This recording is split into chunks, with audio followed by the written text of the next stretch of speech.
ସୁଖ ଶାନ୍ତି ଏବଂ ଭୋଗ ବିଳାସର ମୋହରେ ପଡ଼ି ଯେଉଁ ମଣିଷ ନିଜ କର୍ମ ଠିକ୍ ଭାବରେ କରିପାରେ ନାହିଁ, ଧୀରେ ଧୀରେ ସେହି ମଣିଷ ପାଖରୁ ଭଗବାନ ମଧ୍ୟ ଦୂରେଇ ଯାଇଥାନ୍ତି।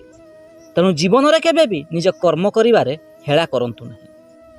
ନିଜଠାରୁ ଦୁର୍ବଳ ଲୋକମାନଙ୍କ ସହିତ କେବେ ବି ଶତ୍ରୁତା କରନ୍ତୁ ନାହିଁ, କାହିଁକି ନା ଏମାନେ ସାମ୍ନାରୁ ନୁହେଁ ସବୁବେଳେ ପଛରୁ ହିଁ ପ୍ରହାର କରିଥାନ୍ତି।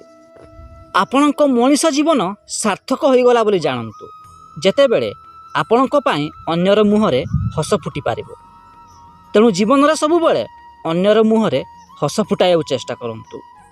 ଜୀବନରେ କେବେ ବି ଅନ୍ୟକୁ ସାହାଯ୍ୟ କରିବାକୁ କୁଣ୍ଠାବୋଧ କରନ୍ତୁ ନାହିଁ, କାହିଁକି ନା ଆଜି ଆପଣ ଅନ୍ୟକୁ ସାହାଯ୍ୟ କରିଥିଲେ ଭବିଷ୍ୟତରେ ଆପଣଙ୍କ ଅସୁବିଧା ସମୟରେ ଭଗବାନ ମଧ୍ୟ ଆପଣଙ୍କୁ ସାହାଯ୍ୟ କରିବେ।